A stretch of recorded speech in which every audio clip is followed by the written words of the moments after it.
23 कचऱ्याबाबत निष्काळजी मुक्त महाराष्ट्र आणि महत्त्वाकांक्षी अभियानाच्या दुसऱ्या टप्प्याअंतर्गत मुख्यमंत्री माझी शाळा सुंदर शाळा या उपक्रमाचा उल्लेख करण्यात आलेला होता। या पत्रामध्ये नेमकं त्यांनी काय म्हटलेलं आहे या सगळ्या संदर्भातला आढावा घेतलाय आमचे प्रतिनिधी सूरज कसबे यांनी। रोहित आर्य हा राज्य सरकारच्या मुख्यमंत्री माझी शाळा सुंदर शाळा या अभियानाअंतर्गत सरकारसोबत काम करत होता। त्याची स्वच्छता मॉनिटरची ही संकल्पना होती। मात्र ही संकल्पना तो राबवत असताना त्यांनी एक पत्र लिहिलं होतं आणि त्या पत्रामध्ये त्यांनी असं म्हटलंय की माझी स्वच्छता मॉनिटर संकल्पना आणि माझ्यावरती अनेक अन्याय केले जात आहेत। ही जी संकल्पना होती ती अर्थात रोहित आर्यची होती।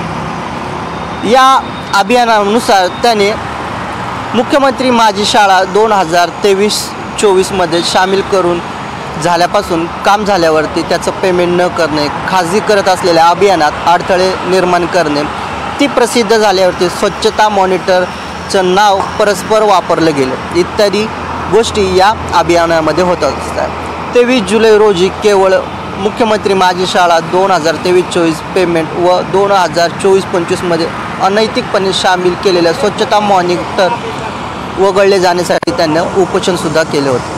3 ऑगस्ट रोजी मंत्री महोदयांच्या आश्वासनावरती त्यांनी उपोषण सोडले। त्यानंतर 29 सप्टेंबरपासून पुन्हा तो उपोषण करत होता। 1 ऑक्टोबरपासून मंत्री महोदयांच्या शासकीय निवासाबाहेर त्याचं उपोषण सुरू होतं। त्यानंतर मुख्यमंत्री माझी शाळा 2023-24चे गुणांकन जाहीर झाले पाहिजे, आमच्यावर झालेल्या कामाचं पूर्ण पेमेंट मिळाले पाहिजे। 2023-24 दुसऱ्या टप्प्यासाठी निवडलेल्या 101 शाळांच्या समारंभपूर्व पारितोषिक देऊन सन्मान झाला पाहिजे।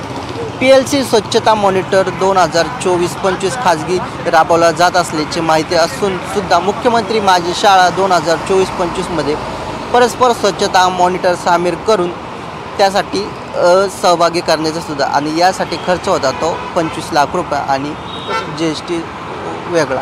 त्यामुळे आता एकूणच काय हे जे लेटर रोहित आर्याचं आहे याबाबत आता प्रशासन काय भूमिका घेतं हे पाहणं देखील तितकंच महत्त्वाचं असणार आहे। कॅमेरा पर्सन निकेतन मानेसह सूरज कसबे, NDTV मराठी, पुणे। तर मुंबईतील याच पवईतील ओलीस प्रकरणामध्ये एक मोठी माहिती समोर आली आहे। पवईतील ओलीस प्रकरणामध्ये स्टुडिओमधून अनेक वस्तू जप्त करण्यात आल्यात। एक पिस्तूल, पेट्रोल, ज्वलनशील रबर, लायटर यांचा यामध्ये समावेश आहे जे जप्त करण्यात आलेला आहे। या प्रकरणाचा तपास गुन्हे शाखेकडे वर्ग करण्यात आलाय। जप्त वस्तू फॉरेन्सिक तपासणीसाठी पाठवण्यात आल्यात। तर रोहित आर्याचं पुणे कनेक्शन सुद्धा समोर आलंय। महाराष्ट्र सरकारसाठी स्वच्छता मॉनिटर अभियान चालवणाऱ्या रोहित आर्या किडनॅपर कसा बनला, त्याचं गँगस्टर कनेक्शन काय होतं याची माहिती आता समोर आली। कुख्यात गँगस्टर हाजी मस्तानच्या मुलासोबत त्याची घनिष्ठ मैत्री होती। एवढंच नाही तर दोघांनी पार्टनरशिपमध्ये बांधकाम व्यवसाय सुद्धा सुरू केला होता।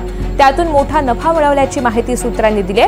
कोथरूड, बाणेर आणि हिंजवडी परिसरामध्ये त्यांनी काही मोठे प्रकल्प हाताळले असल्याची माहिती सूत्रांनी दिली आहे। रोहित आणि त्याचे सहकारी पुणे महापालिका निवडणुकीसाठी काही इच्छुक उमेदवारांना मदत करत होते अशी सुद्धा माहिती समोर येते।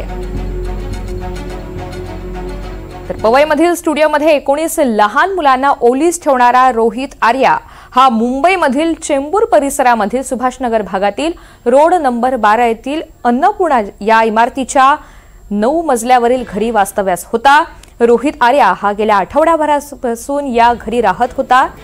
हे 9व्या मजल्यावरील घर रोहित आर्या यांचे भाऊजी अमित गरे आणि त्याची बहीण प्रीती गरे यांचा आहे आणि या घरी रोहित आर्या हा आपल्या बायको तसंच मुलीसह वास्तव्यास होता। पण रोहित आर्या यानं 2 दिवसांपूर्वी आपल्या बायको आणि मुलीला पुण्यात मूळ घरी राहण्यास पाठवलेलं होतं।